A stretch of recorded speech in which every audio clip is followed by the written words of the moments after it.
For the month of June, Emily and I have decided to donate 100% of the profits that we make from our discount code CANDY at adamandeve.com to the Black Sex Worker Collective. If you guys want to donate directly to the Black Sex Worker Collective, we have links to their website in our bios on Twitter at CandyGirlPod and on Instagram at CandyGirlPodcast. So if you go over to adamandeve.com and you use discount code CANDY, CANDY, at checkout, you'll get 50% off an item, plus 10 free gifts, free shipping, and you'll be helping out Black sex workers. Again, that's discount code CANDY, CANDY. Thanks, guys.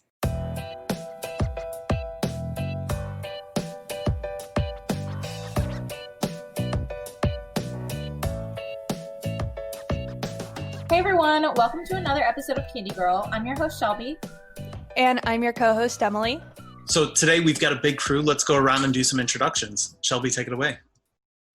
Hey, I'm Shelby. I'm the creator and host of Candy Girl Podcast. We're a podcast that's about the social issues surrounding sex work. We try to give sex workers a platform to where they can relate to each other, but also people who aren't involved in the sex industry, a place to understand it better and put a face behind sex work.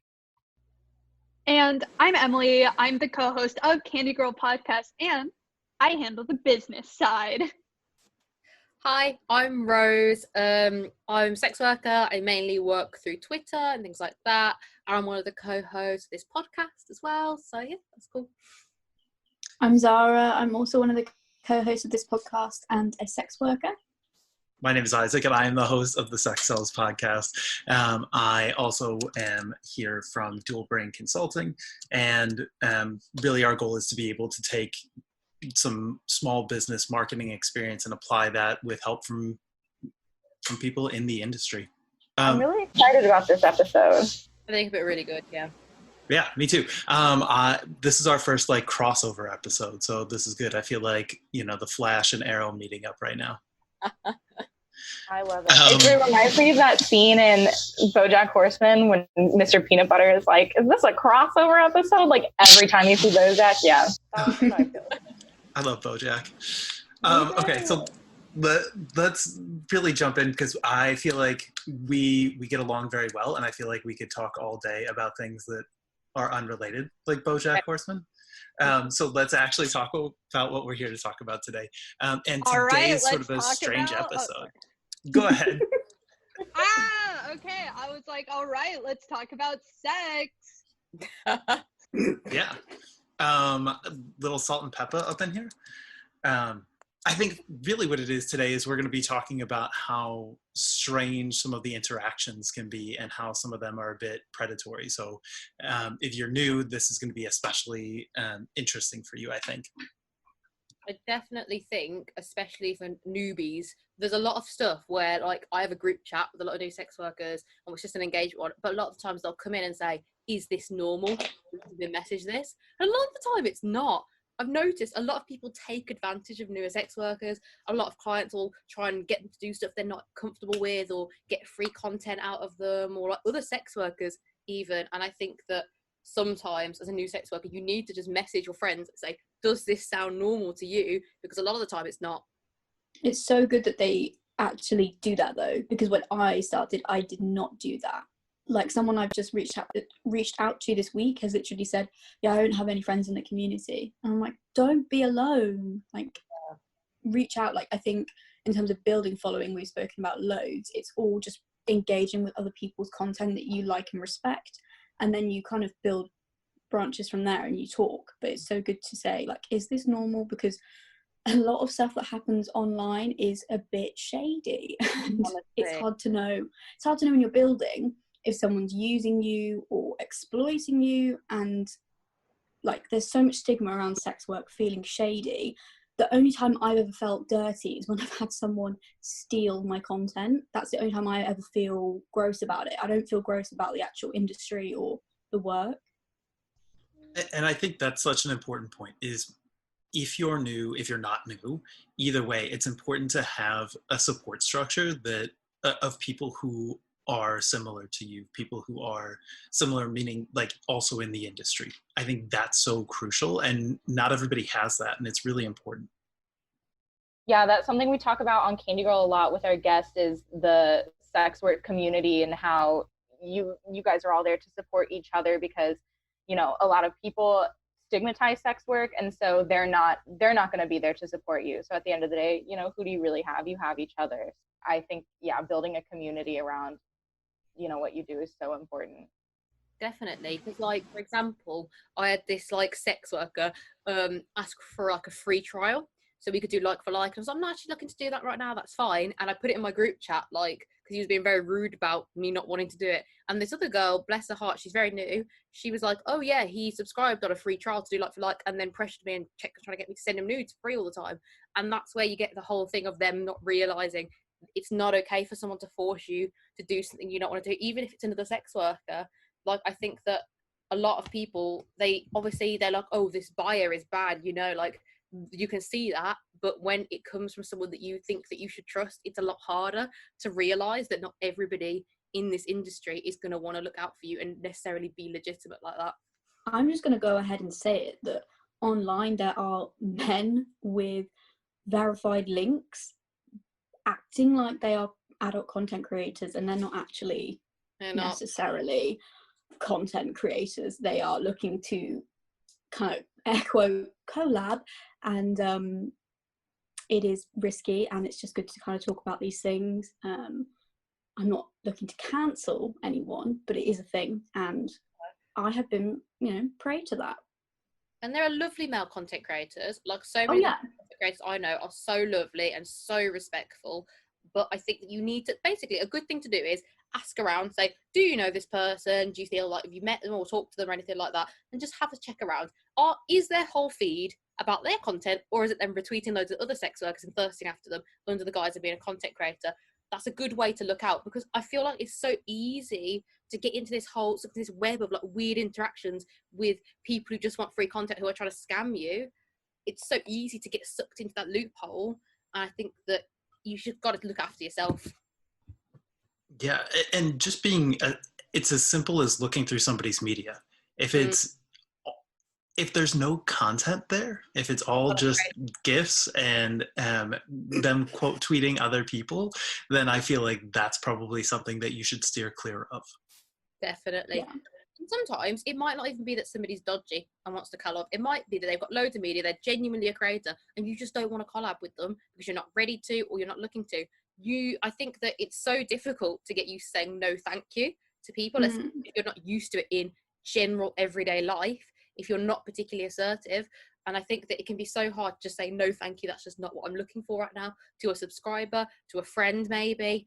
And that's where it can become difficult. But sometimes if your friend is truly your friend, they are not going to get mad at you for saying no thank you, I don't particularly want to collab. They're not going to get mad at you. And if they do get mad at you, they're not a real friend. There are so many reasons. So Loki, is one of the pros of being good friends with the sex worker the free nudes, or is that something you do exchange with your friends? Or I mean, I send my friends in my vanilla life my nudes. I'll be like, look at this. I'll be in the group chat, like, look at this fire pic, guys. You don't even understand the level.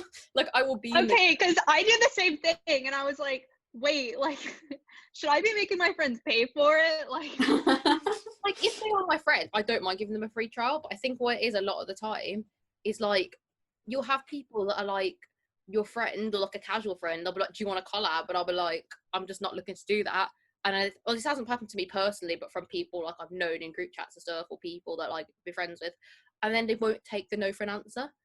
And if you are friends with someone, just take the no. Doesn't mean they hate you. Doesn't mean they don't think you're attractive. They just might not want to do a collab. Not everybody wants to. My friend said no to a collab with me before, and I was like, that's chill. You gotta do what's good for you.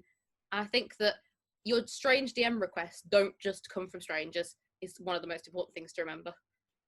Yeah, sometimes friends do overstep. I send nudes that I'm like happy with, and I'm like, look at what I just did, to my vanilla friends. But I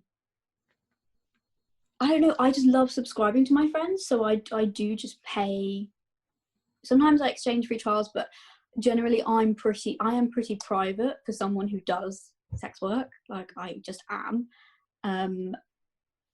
I don't know, I don't have an issue with anyone using my content, but I don't have really flirty relationships with many people. That's just not how I am.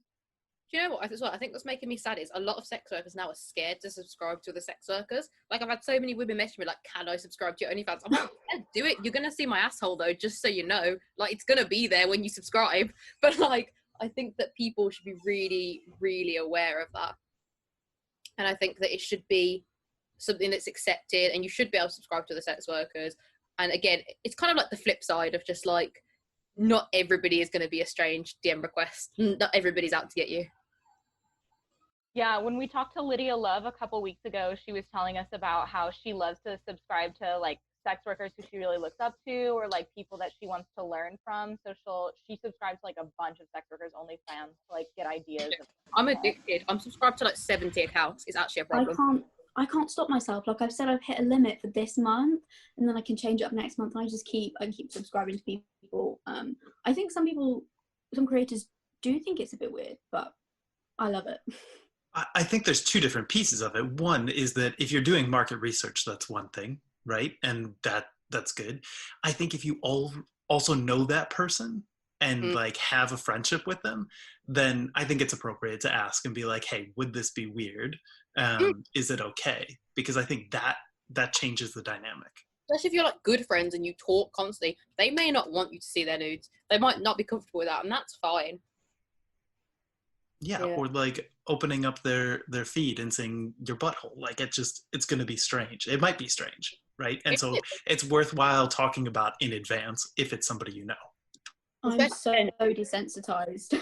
Honestly, I'll see like straight porn and just be like, all right. Honestly, I'm just sat there like eating my breakfast, scrolling through the timeline, and there's different creators and people market in different ways. Some people on Twitter don't show any full nudity. Some people are literally uploading clips of their porn. I have a friend who uploads like 2-minute videos. I'm like, how are you like doing that? But everyone does it differently. I'm just really desensitized to it. Anyone that subscribes to me at this point from a genuine place, I'm just really flattered that they want to support me like that, because it does make a difference. Yeah. Or if someone says they want to get market research from me, they want to subscribe to see what I'm doing and be inspired, I think that's such a compliment. Obviously, if you don't see it as a compliment, that's fine. Like, everybody's entitled to their opinion, and there's nothing wrong with that, just to be clear, because everybody feels different. But for me, I'm so complimented because I love subscribing to other sex workers to be like, "Oh my God, her content's so good. I want to make my content that good," you know? But and when someone's like, "Oh, can I subscribe to you?" and I feel really inspired and I saw you on the podcast, it makes me feel so good about what I'm doing and makes me feel like I'm putting in so much hard work, you know? I enjoy having friends on my page more actually, because they do comment and they're like, "Yes, girl," like they are genuine. We comment on each other's back and forth. Obviously there is, I think we've spoken about it before, like the issue of poachers. Like there are some people that will subscribe and be shady as fuck to try and they'll send free trials to people's clients that their subscribers, they find them in the comments. That's not market research. That's not okay. But you can like subscribe to someone and see what their vibe is, see what they're doing, just to kind of, so like Rose, how much is your OnlyFans at the moment? $13.99. Beautiful price. So mine is 10. Other people's are like $3. So you might subscribe to different people and see how much pay-per-view they're putting out or how much content they're putting out on the feed daily. It's just good to do your research to kind of feel good.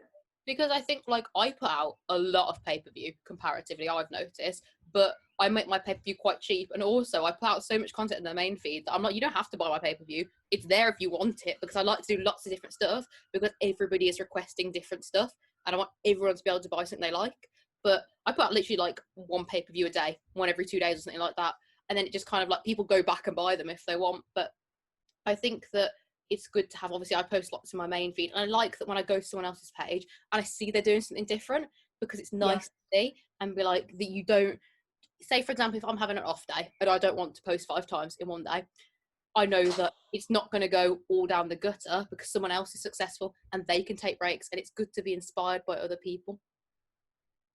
Wait, real quick question. Just because I am American, is a pay-per-view just a video? It's like on OnlyFans particularly, and on Frisk you can do it as well. It's like you send, like, it can be picture set, it can be a picture, it can be a video, and you can send it out to all your followers and you can put a little price tag on it. So for example, I sent out a boy girl video that was like, had blowjob, rimming, cum shot, right? and I put a little price tag on it, and then people have to say pay that price to unlock that video. So I post like shorter clips on my main feed, and then if people want to unlock longer content, they can do that as well. And if you do lots of it, people can like pick and choose. A lot of people like boy girl, a lot of people like phase. People like, I do creative stuff as well. I did one where I played a Fortnite match while having a wank, so that was fun and actually very difficult. But it's good. I think it's nice to do lots of different stuff because everybody likes different stuff. So I think that it's good to be inspired by other people. Wait, off topic question. So when y'all say having a wank as in masturbating, is it still called having a wank if you're a girl? Yeah, I call it having a wank for It both. is for me. Yeah, I say it. Yeah, I call it having, but I might, because I hang around with a lot of guys. I think lots of girls call it having a wank, but it's really colloquial. It's really like a proper colloquial term. A lot of people have commented in my adult life that that's quite strange for a woman to admit. I've had like so many people, females, males, say to me, like, it's strange that you admit to wanking. And I'm like, 3 years later down the line, well, if you think it's strange that I wank, you don't want to see what I do for money. I just think it's funny that it's called like having a wank. It is weird, isn't it? It's a weird thing. What do you call it? Do you call it like jilling off? Like, I don't understand. What is this is like a high point for me right now, is that everybody is speechless, like full on fist pump right now. Some of the best ones are flicking the bean, or we've heard that one. Man, why can't I think of any of these? Normally I'm like very witty. I don't know what happened.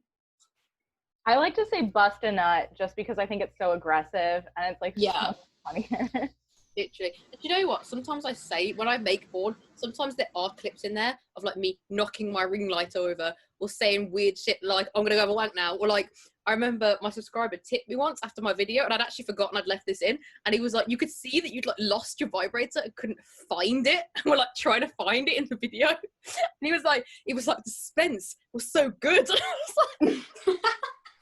Honestly, I think that it's so nice to like include moments like that, or say like, oh, I'm gonna go have a wank, I'll send it out later, like it's nice to include bits of yourself. So going back to this predatory marketing like scheme that we started off a little bit, please get us back on track, Shelby. Rose actually made a comment earlier that I wanted to touch on a little bit more, but she was saying how when you get into this industry, you really have to learn how to say no. And I wanted to say that I feel like an aspect of these schemes are preying on women's inability to say no, because women are taught from a young age not to say no to things, and so I think these marketing schemes know that, and so that's especially with like young new sex workers, There's always a fear of being cancelled as well. There's always a fear that they're going to turn around and have a bigger account than you and spread stuff about you, and everyone's going to believe them because you're a big account. That's part of the reason why I don't cancel people, because there's always someone else's side of the story. If I've argued with someone, they might have been having a terrible day, and I'm just not about that. I think that a lot of promo accounts do it as well, where they'll try and get you to talk sexually with them for free and be like, oh, you know, it's like the promo, blah, blah, blah. And then you don't want to say no because you want the promo and it's a big account and things like that. But it's so hard to learn that. Like, I learned that from my mom at a young age, but a lot of girls didn't. And I think that's reasonable and that's fair. But everybody's got to get to that point. If you want to be a sex worker, you're going to have to. And it's hard and it sucks and no one likes doing it and it's awkward and it feels like shit. But you can't let these men prey on you. That's what they want. They want the free talk. They want the free photos. They want you to send them special photos for promo. This promo will do better than the promo that you're sending me. No, you have your boundaries. So you can stick to them. And if they don't want to promo you, you will do well without them. You will do better sticking to your own morals and sticking to what you are comfortable with than letting somebody else press you into being something you're not. It is genuinely more but powerful. What if... Go ahead, Emily. Wait, but what if they send you a dick pic? Then don't you have to send them free nudes back? Literally, some man messaged me on my free page like, oh, because I turned my DMs off again. They're like, can I have a free dick crate? I was like, but why? You're not paying me anything. Why do you think that the people that are paying for that are like less entitled than you? Or like they'll be like, oh, my dick is great though, so rate it for free. Like, it's amazing. I'm like, I'm telling you now, it's not. It's not. But people can be very entitled. Wait, how much does it cost to get my dick rated? Well, I do like, I think it's like $7 for like a number, and then I think it's like 13 for like a detail, like a little written passage. I'm the cheapest bitch. I am such a cheap bitch, honestly. Like, all of my services are so cheap. So some people do video ratings as well, and I'm just not I can't do it. comfortable doing them. I don't enjoy them. I don't even really advertise that I do ratings because it's something I find a little bit uncomfortable sometimes. Because there's two different kinds of ratings. There's an honest rating, or kind of three actually. They're like, lie to me, make me feel good, and then there's also degrading them. Yeah, I'm always like very nice, very generous, little bit of honesty at the end, and then I put in like the comments, like, if you want degrading, specify. Because I don't want a man with a small penis to send me a picture, want it to be complimented, and I turn around and insult him. You know, like, it's not needed. He doesn't want that. Like, I don't want to do that. Like, it's just like, you gotta ask people what they want. I love them. I told a guy to moisturize his dick once. That was fun. Because he needed, I was like, it's honest. Go get some aloe. Y'all ever get a dick pic so surprising you just turn to someone and you're like, what the fuck is this? Literally, I do it to my boyfriend. I'll turn around and be like, why has this man sent me this? Is this half together? I'm so Wait, beyond I being like shocked. that Rose is breaking into like a whole new area here, because not only is she doing ratings, but she's apparently also giving like skincare routines. So like, some people do actually need to moisturize them, so I'm so glad that Rose has said that, because I've seen some things. It's crusty. And the thing is, I don't think that men realise that skincare goes everywhere. Like, my boyfriend was very clean when I met him, but like now he's like whole of a moisturized level because I'm obsessed with skincare. But I don't think men realise that skincare is not just your face. It's not just your face. Like, they just don't realise. And I'm like, if you want your good dick rate, let me help you. okay, so Let me help mini you episode elevate. later of like Rose's skincare routine. Let's get back, because this train has just derailed. Okay. Okay, which is like our specialty. So if you're a first-time listener, Yeah. The episode, like we said earlier, is supposed to be about predatory marketing like schemes. And Emily and I are, since our podcast is kind of more about the social aspects of sex work, we were going to talk about why people feel like they can attempt to take advantage of sex workers. And I mentioned it earlier too about like, you know, women have a hard time saying no, and these people know that. And I also wanted to talk about how I think because people see sex workers as objects, well, first of all, women are so objectified in general. Typically, people will take advantage of them for that reason. But on a whole nother level, like, sex workers are selling sex, which makes them seem more like objects to, you know, the public eye. So I feel like that's an even more of a reason why somebody is predatory toward these sex workers, is because like they don't see them as people, you know, because they think sex is owed to them. And when somebody is selling sex, they think they deserve it. They think they should just have it. It's so strange, like how it's okay for a huge porn site to profit off a sex scene, but not for the individual creator. Like, there's just so much stigma to be broken down here, and it is a cultural and societal thing, and I think it's a gender role thing as well, because I do have female subscribers, but the majority are male, and I think men consume porn maybe more, and they're getting a lot of it for free, and it's there's like such a spectrum of the fuck you pay me scale, and people's marketing is different. Like, Findom is just straight up fuck you pay me, but like, you're not necessarily going to get any content for that is the sexual exchange. It's just I love the work we do because it is breaking stigma slowly, bit by bit. And I think the best way to be comfortable with people buying your porn and this whole system of being men being pressed, except that not every man wants to buy porn. Not every man does. I'm okay with that. Like, some men don't. That's okay. That might not be their thing.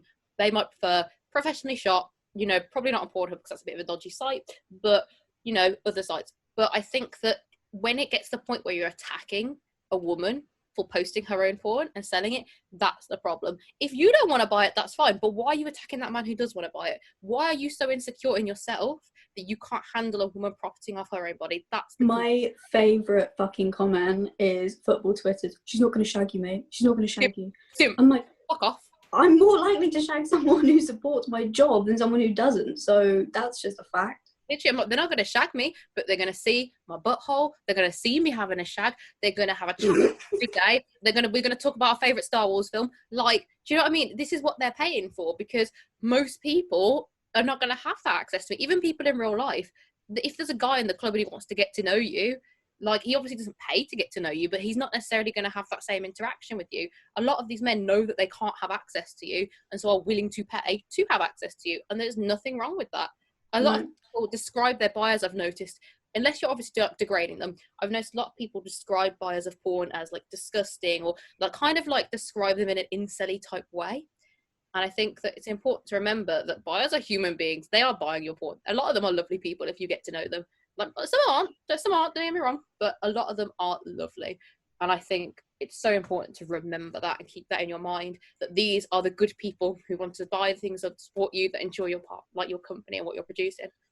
Well, I always think about it as I have food at home in my fridge, right? But sometimes I would like to go out to a restaurant. I mean, I can't right now because we're all in quarantine, but at some point I'm going to want to go out to have dinner. That's going to be nice, but I'm willing to pay for that dinner. I'm not going to walk in and say, can I get some, can I get a burrito for free? That's not the way it works. You have to know in advance. Like, no. Yeah, could I have a free little bit on the house just to make sure that I want that burrito? Yeah, it's not a yogurt shop. I'm not going to buy it. I'm not going to buy the full one, but I want to. Yeah, sorry, I don't pay for my food. Literally, sorry, only losers pay for food. Like, it's just stupid. It's this whole attitude. Or they'll be like, oh, send first, then pay.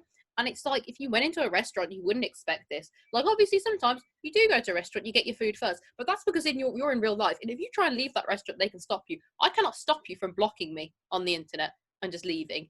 So that is why sex workers don't do stuff for free first. Because we cannot stop people from blocking and leaving. And I understand that a lot of buyers are scared that sex workers are going to scam them. Go for a reputable one. Go and scroll through a media. Has she got a history of posts? Does it look like stolen content? It's very easy to see when it's a scam. Like, it's so... And social proof. Like, Isaac literally like runs this home every day until he's like blue in the face. Social proof. So if you've had a good customer transaction online and you screenshot that shit, post it, cut the personal information out, and see that you've had a happy buyer, you've had a happy subscriber. Sometimes a customer on Instagram asked me once, he was like, have you got any like screenshots of like people from your OnlyFans saying nice things? Because obviously it basically proves they're not going to unlock it and it's all a bunch of like, I don't know, not what you were selling, basically. And I think like that one where it was just like promo after promo after promo. So social proof means that somebody else went first. When you buy something off of Amazon or wherever, you want to read the reviews. Basically what you're doing, social proof just means that you're sharing a review in advance of somebody asking for it. It's like a referral page, and it's amazing. It is very unlikely to be interacted with, like retweeted or liked on any social media. But if you look at your analytics, it's going to be one of your most opened pictures. And that's why, is people want to make sure that you're legitimate. They want to read the review. They want to know. And I think that as a seller, the best way is to obviously make yourself seem legitimate, to make this a business. Post those reviews. If you're a business, you'd post reviews. Post lots of high quality content. If you're a business, you'd have a high influx of content constantly. You'd be building your brand. If you want to make it a business, that's another way. Social proof. This is literally, I don't see many people doing this still, and I'm like, this is one of the easiest ways to show a buyer that you are real. You are going to post what you're saying you're going to post. Because what do we hear from buyers the most? Oh, how do I know you're going to post what you're saying you're posting? How do I know that I'm not going to get scammed? Well, there's so much evidence. Like, listen. I think we're all very aware right now of what we're all going to see when we subscribe to Rose's page. Yeah.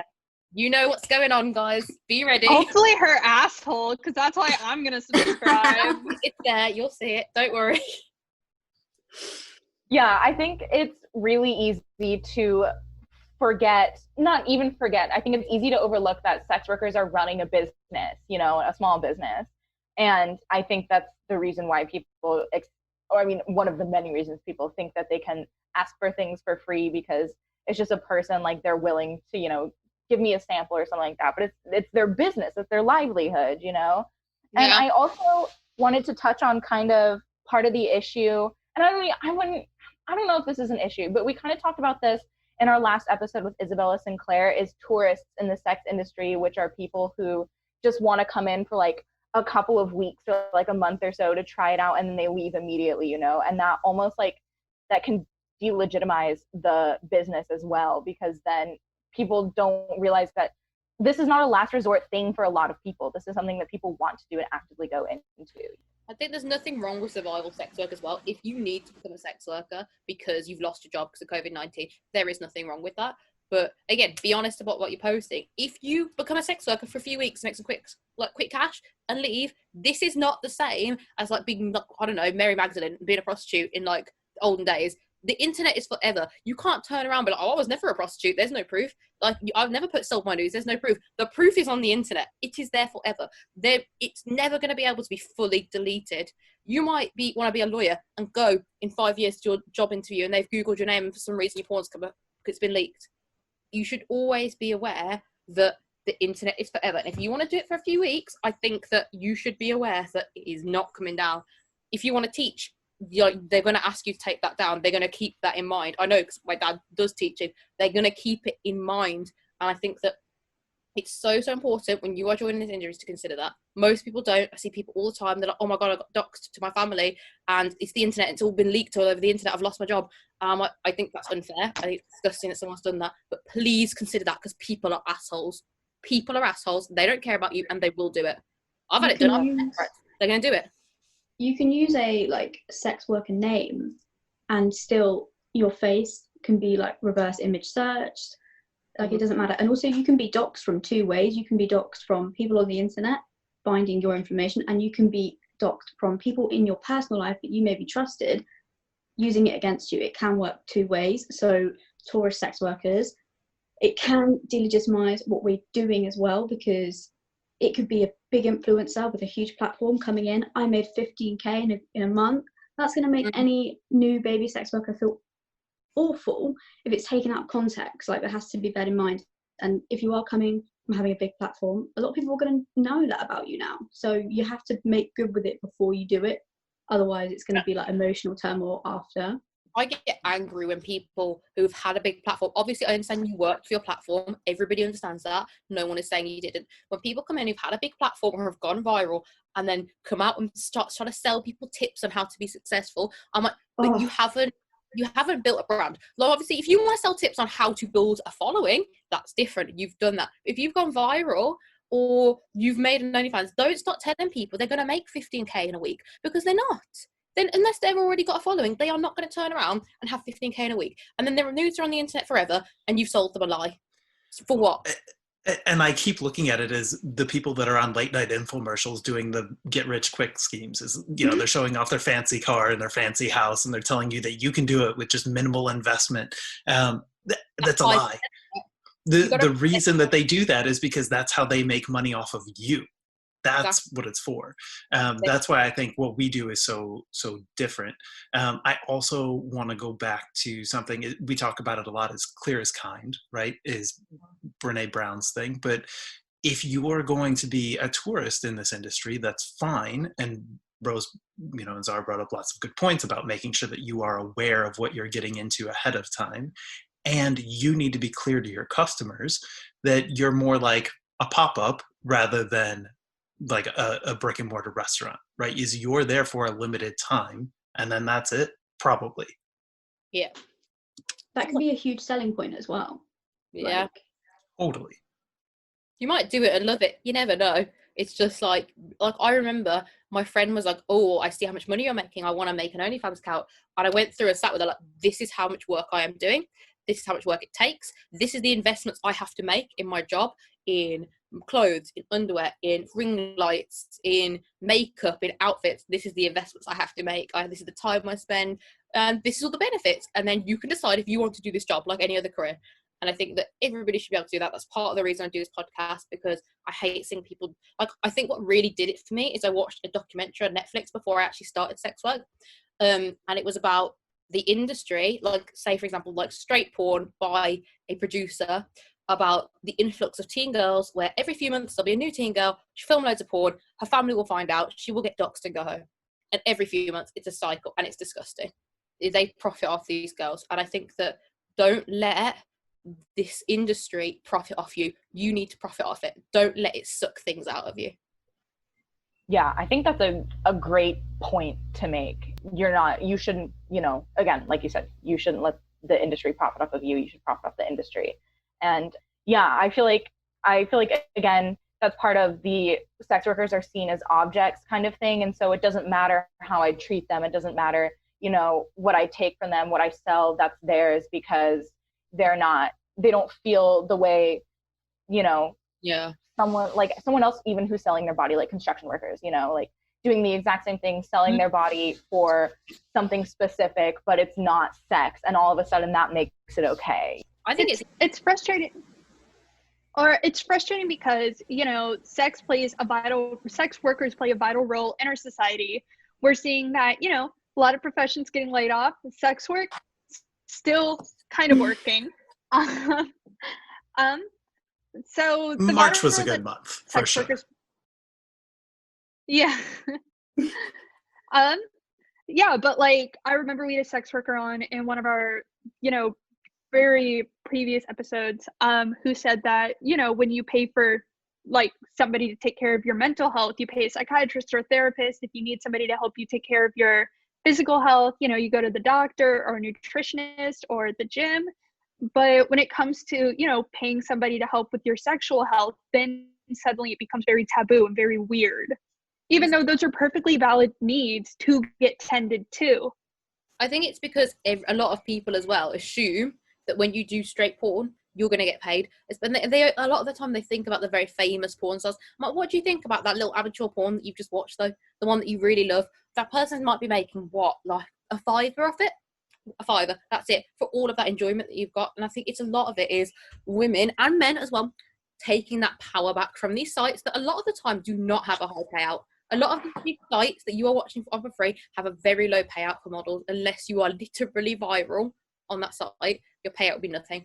And it's so important that we are reclaiming that kind of income. And part of it too is that there's just a lot of overhead that goes into that, right? And sometimes it can be a bit predatory as well, as whose pockets are you lining. But when you have a large company, then there's lots of people you need to pay. When it's just you have your own overhead, but then that's it, which is nice. It can be a lot of overhead still too, right? I don't mean to make light of that. Just you get a little bit more in your pocket. I would rather have a 20% cut from, say, OnlyFans or Frisk than have, say, like Pornhub give me a small amount per video. Because as well, at least I know per sale I'm making a set amount, rather than just, we're giving you this, you'll see how much it is. That's not helpful to me when I'm trying to feed my dog. Like, it's not. And also how those videos are redistributed, like at least with a subscription-based site, the subscribers are pretty much made aware, or you can really make them aware in your like information, that the content isn't to be downloaded or redistributed in any way. Whereas other sites and camming sites, I know sex workers that have come to me and said, I've just found every camming session I've ever done on another site, and I'm like, that's fucking crazy. And that does scare me, and I don't personally do camming for that reason now, but I think just having sex work can be really empowering, so having autonomy, setting your own prices and things, and like Emily said, you're looking after their sexual health. It's not like I claim to be an expert, but I am someone who you can pay me for my time, and I will help you explore a kink or a fantasy that maybe you can't explore in real life. So yeah, I would love to talk about how not to fall victims to these predatory like promotional scams, or like send me a nude first and then I'll pay. Like what are, because I feel like a lot of the reason, and Isaac and Emily and I talked about this when we met on Tuesday, but I think a lot of the reason that people will fall victim to these scams is because they're very desperate to sell content. And I feel like if they knew that they had alternatives, if they knew they had ways to sell content that didn't involve, giving out something for free, they wouldn't have that desperate feeling. I think there's two very good points there. I think the first good point is a lot of people will lie and make emotional pleas to get you to do things. People will be like, I've lost my job, I need you to give me a shout out, which might say damage your business by filling your feed with the people. I've lost your job, can you send me some money? Or can you send me free nudes because I can't subscribe to your OnlyFans because I'm in hospital, do you know what I mean? People will lie to get you to give them things. That's the first good point. And I think the second good point is when you know you're in a tough situation, like everybody has a shitty week. When a lot of survival sex workers, I think I see this, where you'll be so desperate for the money from the content that you will send it first, for example, and hope to get paid afterwards because you're like, I need this money for my kids. And I understand that. I completely understand that. I remember when my mom was in that position, not with sex work, just generally. I think that it's so important to remember that it's not worth it because most of the time they're going to scam you. I have not met a single person who has tried to do that who's not been a scammer. The sugar daddy accounts that you're sending your bank details to are scamming you. Like, it's so hard when you need that money, but you will make money through selling your content. You will 100%. If you put the effort in, you will make the money, and you don't have to do it through letting them have the power. You should have the power in the situation. I think the best way to prevent that, like being scammed, being taken advantage of, is to set rules with yourself, as well as being like a self-policing community. So having allies in the community that you can reach out to and say, is this normal? Is this okay? What do you think I should do? Is this buyer legit? Have you ever had an interaction with them? Like if you're not doing it directly through a site and it's happening through social media or something, I think the best thing to do is just have rules before you start. Like, so full service sex workers will have rules. They'll be like, I don't do kissing, or I don't do this. And it's the same with online sex work. You need to have rules and say, I'm never going to do this. So I never do Skype calls. If I'm going to do a one-to-one, I do it through Snapchat, and it tells me if I'm being screen recorded or not. That's just how I do it. And like I've been offered so much money to be like, for things that I'm just not comfortable doing. Like I've been offered for incest play before, for example, for a custom, and they will offer an extortionate amount of money for you to do the thing that they want you to do. And I'm just like, for me, that is not something I'm comfortable with because I have siblings, so I'm not about that. But like, I think that it can be so tempting to give up your morals and things that, and do things that you're not comfortable with when they're offering you the money at the end or offering you more than you'd normally do. And it's like, say for example, obviously you're saying like, I don't do like Skype. Like you should never, if someone offered you like 2K to do Skype, it's important to remember like, is this going to cause you long-term mental damage by doing something you're not comfortable with? Yeah, for sure. I had some rules before I started, and like just even little things like signing up for social media. I had a specific email for this work that isn't my personal email. Just so many things. Just even if you have to like write them down, just to like, because when money is flashed at you, you could get tempted to do something. But if your gut is telling you something doesn't sit right, don't do it for the money anyway. Like if you were in another job and someone was kind of asking you to do something on the sly, you'd be like, oh, this doesn't feel right. Just listen to your gut. And yeah, you wouldn't do it because you it's hard because you're self-regulating. In a job, if you were doing something on the sly, you'd be caught and you'd get into trouble. Here it's like you have to self-regulate, and I think that's so hard to do, but it's so important to just continue to stick to those morals that you have for yourself, whatever they are. They can be literally however you want them to be, whatever they have offer you, you need to stick to them. Yeah, and I think what you're both really talking about is setting guidelines and then being confident. And I think those are two pieces that we really dance around often, is that if you set rules for yourself, then you can make sure that you don't break those rules. But also being confident that there's going to be something else that will come along that you are going to feel comfortable doing. Right, is I feel like I've talked about this a lot with lots of people one-on-one over the last couple of weeks, is there's a big dip right now, not a big dip, but there's sort of a dip in buyers and sales, and people are feeling that pressure because March into April was so good and now it's starting to slow down a bit. That is not a reflection on you. Stick to your guns, be confident. Yeah. You will be fine, but it's a matter of not slipping, because if you start now, where does it stop? Exactly. If you keep pushing and pushing, say for example, you don't want to do full nudity, you just want to do topless. If you keep pushing yourself and pushing yourself for what customers are asking you to do so you get more sales, where are you going to stop? Always do to what you are comfortable with. I know girls who are like, I only do topless because I'm completely not comfortable doing anything else. That is fine. If you want to do that, don't let any buyers pressure you into doing that, because you can be completely successful not do full nudity. If you want to do full blown board and somebody says, oh, you shouldn't be doing that, I'm not subscribing, blah, blah, blah, don't let them tell you that. You do what you want to do. You do completely what you do. It's not worth it. I always say to myself, subscribers ask me to do this, it is not worth it for $13.99. It's not worth it for $13.99. Yeah.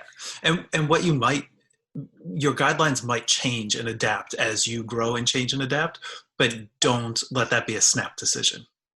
Yeah. That should be something that there's thought put into and something that you've considered and are confident in, rather than somebody offered you $2,000 for something that you're not comfortable with. You did it anyway for $2,000. And like a lot of the time, they're not going to send the $2,000. It's important to remember. A lot of the time, there is no $2,000. They just want to make you do something you're not comfortable with. And if they're a true buyer, they won't care. I did a custom for someone and they requested a second one.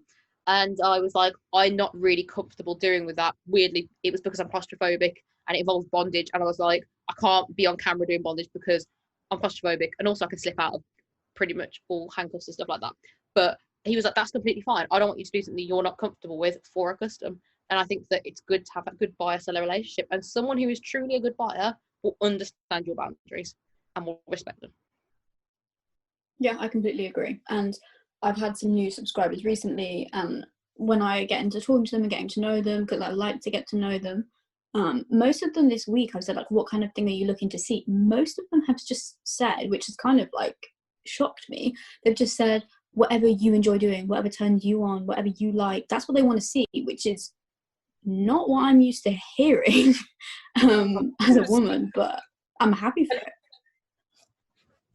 I think it's fun. I like asking my subscribers for stuff. They'll always give me really cool ideas as well. They'll be like, oh, you could do this. I'm like, oh my God, that would be sick. That'd be so awesome. I'm totally going to do that. Like, it's so fun asking your subscribers. And you'll have a lot more fun when you ask your subscribers for something and you can choose what you want to do. If you're doing something you don't enjoy, you're going to hate it and it's going to take a toll on your mental health.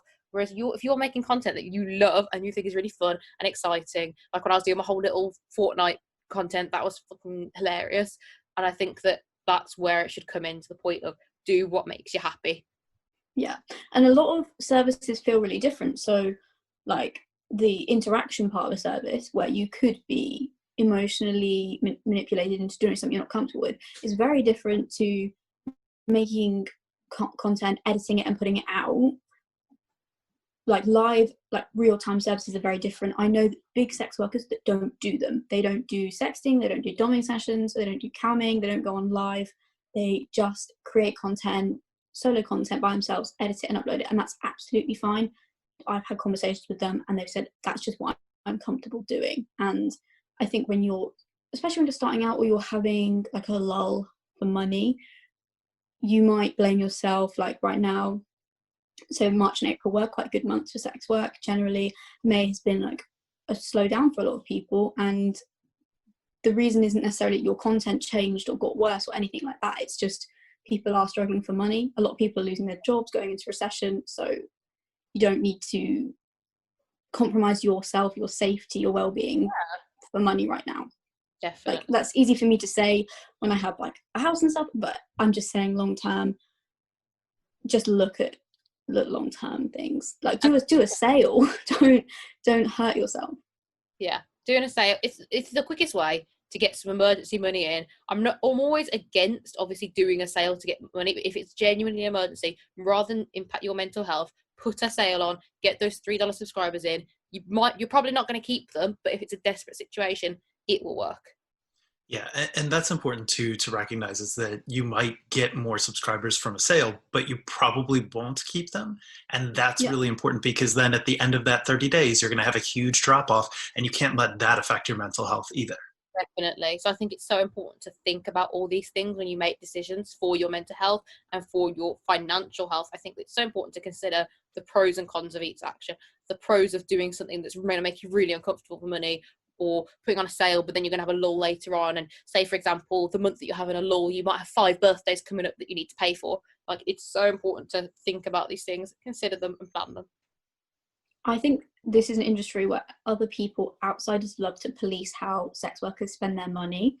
And like, sometimes sex workers make it big one month, they make a lot of money, and then they might have whatever situation in their life later on. And people love to attack. I've seen people attack sex workers. I'm not going to name any names, but for being like, oh, you were doing so well and then you got cocky and look at you now. It's really horrible. But for some people, sex work is the first time in their lives they've been able to afford something that they really wanted for themselves. And people love to police that, like, oh, she's got designer bags, like she's really superficial. Sex work is work, and you can spend your money on what you want to spend it on. But I am trying to be sensible with mine. I'm trying to put money aside for tax and not just invest it all in content, like stuff for content right away. Definitely. A lot of my money goes on, like, for example, my DMCA defenders, my ring light, things for content. Oh my God, it's so expensive. I'm literally looking at having 2 because it stresses me out on my content. Like, it's never been like leaked, apart from like my stalker. But whenever I see it in a thread, my stomach just drops and I can't deal with it. So I just need like 2. The thing is, I'm quite addicted to doing like costumes and themes. So I keep having to buy things because I'm like, oh, I want to do that as a theme. Oh, I want to do that as a theme. But I enjoy it. So for me, it's not just an investment in my business. It's something that I'm going to enjoy. Because I hate when I'm taking content and it's got no theme and it's just a picture of me naked. And I'm like, that's like what I call for me, my lazy content personally. Like when I post pictures of just nudes, I'm like, this is so lazy for me because I do not enjoy this. Like for someone else, if that's what you do perfectly, I've seen some people who do that, that's beautiful. But for me, I'm like, I do not enjoy this. So I need to do more costumes and makeup and exciting things for me. Otherwise I'm going to get bored. And I think that is definitely a balance between investing in your business and saving for yourself, saving for taxes, saving for, like, I don't know, buy yourself a treat, get some of your favorite juice from the shop, buy roller skates and learn to roller skate, do something fun for you, because this is a tiring job and you need to spend money on yourself as well. Sorry, go ahead. Oh, I was going to say, I think there are people who really want to see sex workers fail. And when you brought up the point earlier where you said, Zara, oh, look at you, you got cocky and now you lost a bunch of money, is like, why would you be happy about that? You know, you shouldn't want to watch a sex worker fail, you know, because they didn't know how to budget the first couple months they started, or like nobody ever taught them how to like manage money, you know? So I think that goes back toward this hatred of women having control of their bodies and selling content. It's like, now I really want to see them be unsuccessful. Definitely. For sure. It's the stigma. It all goes back to the stigma. I think we don't get the credit we might deserve as an industry, and it's so funny to me that someone who does an office job, wears a suit, might get they think they're making an honest living, and there's this idea that sex workers don't pay tax, which is just so untrue. And like whenever anyone talks to me about it, I'm just like, put money aside now, because you're gonna get hit like soon.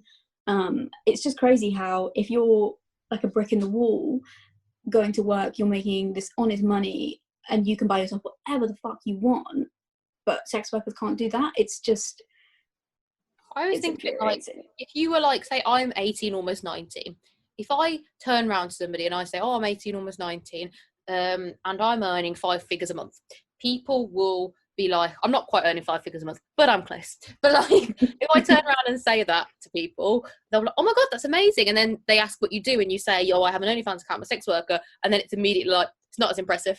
It's not as impressive, you know.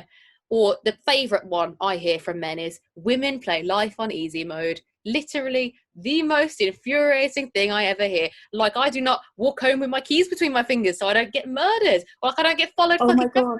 You know what I mean? Like, I felt so safe walking my dog at night recently because of the pandemic. I'm like, no one's going to fucking approach me because everyone's scared of everyone. I felt safe. Cough all over them. I get followed home during the pandemic, and my dog doesn't understand strangers, so she just plays with them. She doesn't understand the concept of attack. But it's like, I think that when people, this is the whole stigma of people not understanding that it's a job, where they're like, it's not as impressive to earn that money if you're doing it from something that they're seeing as wrong or lazy or easy, Or they'll be like, people will be like, oh, can I have a free shout out? I'm like, well, no, because I work for this, followers. And they're like, you didn't work for anything. Oh my you do it. God, I've been called a bitch because I don't want to shout someone out that's never interacted with me ever in my life, never seen them, don't even follow me. I got called a self-entitled bitch for not giving someone a free shout out the other day. And I was like, and they're like, oh, but you didn't work for it. And I would say to those people, if I didn't work for it, then you do it. Then you do it. If I haven't worked, then it'd be so totally easy for you to do it. And the thing is, they say, oh, it's just because you're an attractive woman. I'm like, well, I see tons of attractive women who have started at the same time as me, but don't earn the same income because they might not have as good the same marketing strategy, or they might not be able to afford necessarily yet the right equipment because it is investment. They might not. They might live at home. They can't put the same amount of effort in because they're at home. And so there are so many factors. It's not just waking up, taking a quick selfie, and you're done. That's not how it is. Yeah, I think sorry. I mean, mine is a little bit off topic, but I was going to say, like, Emily works for Google, and, like, people still even tell her, like, oh, you just got that job because you're a woman, you know, like, I still get told I'm a really good software engineer because I'm pretty, and that's infuriating because 1, all my interviews were over the phone. 2, what the fuck? No, I'm just better than you. Like, that makes no sense. Like, it makes no sense. And I think that in jobs, there is a lot of, like, if you are attractive, male or female, people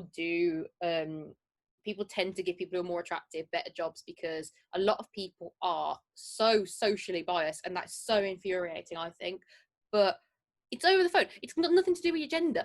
In fact, if you were a man, you would be more likely to get that job. Like, if I was a man and I walked into, like, the phone industry, I'd be more likely to get a job, realistically, because they are going to assume things about me. I remember I used to work in the phone industry till recently. I went to Apple and my phone wasn't working. I said, I've already reset it. I work in the phone industry. I know how to do it. Please just fix it. They made me turn my Bluetooth on and off and erase all my data because they didn't believe me that I'd done it. But yet when my partner had the same problem and he'd not worked for anyone before, he's literally an actor, they believed him straight off the bat when he said it. We love mansplaining. We fucking love it. We don't. Literally. Sometimes I just go off when men start explaining technology to me, and then they're like, well, you didn't have to be such a bitch about it. And I was like, sorry, I was repeating the information you were about to tell me. Like, someone tried to mansplain. I was talking about how I enjoyed Ziggy Stardust when I was in, like, my, like, David Bowie did the makeup from the Aladdin Sane, and people were like, it's Aladdin Sane. I was like, yeah, I didn't know that. Tell that to my fucking 7 David Bowie vinyls. I totally didn't know that, did I? I didn't grow up listening to David Bowie. I saw you tweet about that, Rose, and that was, like, Reddit. Yeah, I fucking hate it. You can't post in Cosplay Girls without being slated in the comments, no matter what you post. I was literally saying to Isaac this week, I was like, I admire Rose so fucking much. She's never scared to try something new. And, like, you have lots of interest. You're not scared because you're not necessarily the fucking genius of one thing. You have lots of interest, multifaceted human being, sex worker, and you do loads of different shit. And I was like, I fucking love that energy. Like, I can't keep up. Like, she runs laps around. I'm like, I'll post things. I'm like, this could flop. My boobs aren't in this post. This might go wrong, but I love it, and I'm gonna post it, and I'm gonna keep it up because I think it's important to share things about me. Like, the best thing you're doing is being authentic. Like, I can say that from, like, a viewer's perspective. And we didn't know each other before this podcast. Like, I was aware of you, but I didn't know you. And I know you from talking to you privately on this and seeing your content. And the best thing you do is you put yourself in your content. It is very easy from someone behind the screen, behind a keyboard, to say some nasty shit. They're just irrelevant, but it can really, like, grind you down. It is. It's very, especially with Reddit, they're really bad for it. But I think that it really grinds you down when people, like, with the whole mansplaining thing, when they explain things to you about things you're interested in. And I'm like, I'm a real person. If I was a man posting, like, I'm enjoying this, you wouldn't assume that I don't know anything about it. Like, you wouldn't assume that I don't actually listen to David Bowie and I've done this for the clout. Like, why would I do that? It's not like but I don't know. It just doesn't make sense to me. Your breasts or your vagina don't make you any less legitimate. Literally, it does not change the fact that I cried for 2 hours over Revenge of the Sith yesterday just because I have a vagina. Like, it doesn't change anything. But, like, but for some reason, just because we have vaginas, we still have to put up with much more bullshit. Literally. And you know what? I put up with a lot of bullshit because I'm not, like, stupid. Like, I go to a Russell Group university, I've got A's in my A levels, but I am a little bit, like, practically stupid. Like, I don't know, I've put like paper in the oven before, you know, I'm a little bit dumb. And I struggle with movie plots and stuff like that. I'm a little bit dumb. So men mansplain to me so much. And I'm like, I'm so clever. Like, I understand. I'm just like, I seem stupid. We all have our strengths though, and like we work towards them. And since I've started sex work, I feel more liberated, more empowered. I'm not working underneath someone, and I can do what I want. And like, I have a degree and I've used it, and That's brilliant. It's great. I can't use my degree in sex work. I'm doing a history degree. It's low-key irrelevant to this.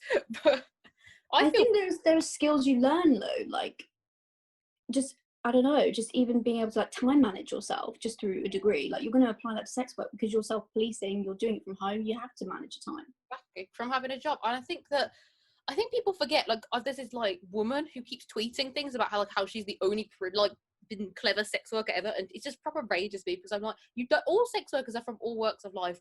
There are ones who went to uni, ones who didn't, there are people who are into all different kinds of things. There are people who are into super geeky things, there are people who are into classic literature, there are people who are into cars, who are into everything. And so like, comparing yourself to other women, and like, I don't know how, like, negatively comparing yourself to other women is going to alienate you from the community, period. I love how we all just looked at the chat. We were like, yeah, I feel like every time Shelby and I ever get into like, you know, very feminist, like female centric conversations, that's when we start screaming and just going off on a tangent. Like, my partner, I'm a raging feminist, and he's not sexist, but he's a little bit like, I don't know, he's not sexist, but like borderline in like the kind of way that I like. So I've always been feminist ranting at him all the time. And he's like, been sitting there like, please, I've heard this before, it's fine. Yeah, sometimes I'm just in a mood, and like somebody's like, hey, I'm like, hey bro, what's up? And then I'll just like go off. Like, they didn't deserve that. I just felt like being and I'm like, it needs a little more. I was like, we need to beat this into people, but like for some reason that day I felt the need to beat it in a little harder. So but when it affects everything, the way you go towards getting a job or the way you interact in a social situation, it's very real. It's a very real experience for women, so you're allowed to be fucking angry about it. And it's important to view sex work through that lens and that framework of feminism and intersectional feminism, I think. It can be very easy to be defensive from this point of view, and like, I know that when like we reach out to other sex workers to work with them, they're kind of like, oh, why do I need your help? And it's not that, it's just literally building bridges. Mm-hmm. Literally, if someone gives me advice that I'm talking to, I have no problem with that. Like, if I'm friend, I don't really like when people that I don't know give me advice that I didn't ask for. I don't think you should like, yeah, this is someone like, you should be doing this, if they didn't ask for it. Like, I've had subscribers say, oh, you should do this would earn you loads of money, and it's usually some way for them to get off for free. But I'm just like, you know, advice can't hurt you. You don't have to do it, but listening cannot hurt you. I don't like to give unsolicited advice, and I definitely don't like talking about pricing. Like, people have asked me about pricing, and I'm like, okay, it's personal to you. Yeah. But I've been all day, I'm in the shower all day, like, what should I price this video I made this morning? I can't decide. And I'll flip between like 5 different prices, between 4 to 20 quid all day. I think it's good to think about like what is in the content, like how many angles we work in here, how many positions we work in, and is your face in it, like all different things. Like, I don't know, I've priced content that I've made when I'm on my period lower because it's not custom content and not everyone's going to want to see it, so it might make more people unlikely to buy it if it's a lower price. But pricing is just really fucking personal. No one really enjoys talking about money. Definitely. Okay, I think that's probably a good spot to stop. I was very much trying to sit back during the mansplaining conversation because that was just not a spot for me to weigh in. Okay. So first, I think I want to thank everybody for listening, and let's kind of go around and talk about where folks can find you online if they do have questions or they want to reach out and connect. Yeah, you can email us at candygirlpodcast@outlook.com. Yeah, if you have any questions, or you can follow us on Instagram at candygirlpodcast or Twitter at candygirlpod. You can find me pretty much everywhere as Rose with Thorns. It'll be capital ROSEWITH, capital TH0RNS. It's like pretty much I'm the same on everything. So, and also, if you're unsure, just message me and check it to me. I had someone get scammed by a fake account with like 2 followers the other day with a fake link. I'm not sure how they got scammed, but please just like double check. It'll be very easy to tell if it is actually me. But yeah, that's how you can find me. I only have one Twitter account, and it's at Zarajpgxxx. That's JPG. And you can DM me. My DMs are open, and my OnlyFans link is there. You can find me pretty much anywhere at dual_brain. And we also have a website now that's dualbrain.rocks, ROCKS. So you can find me there. If you do have any questions, you want to reach out, you want to get some personal advice. Well, thanks for doing this collab with us, you guys. Yeah, I really enjoyed it. I loved it. I love the social commentary. Like, Yeah, it was fucking good. love that. I was on a feminist rant this week. Sorry, guys. There we go. Sometimes we just need to scream about the patriarchy, and that's nobody's fault, but It needs to be there. I think it's so important to view sex work through that framework. I think that sometimes intersectional feminism gets ignored when talking about sex work and the struggles, and they're seen as 2 separate things, when a lot of the time they are not 2 separate things. All right, so thank you everybody for joining us. I think that we should publicly share this nice list of what's the word ways for it? to say Euphemisms. having a wank. Yeah, euphemisms that Emily shared. So we'll put that somewhere for everybody to have a read through. But thanks for being here, and we'll see you next time.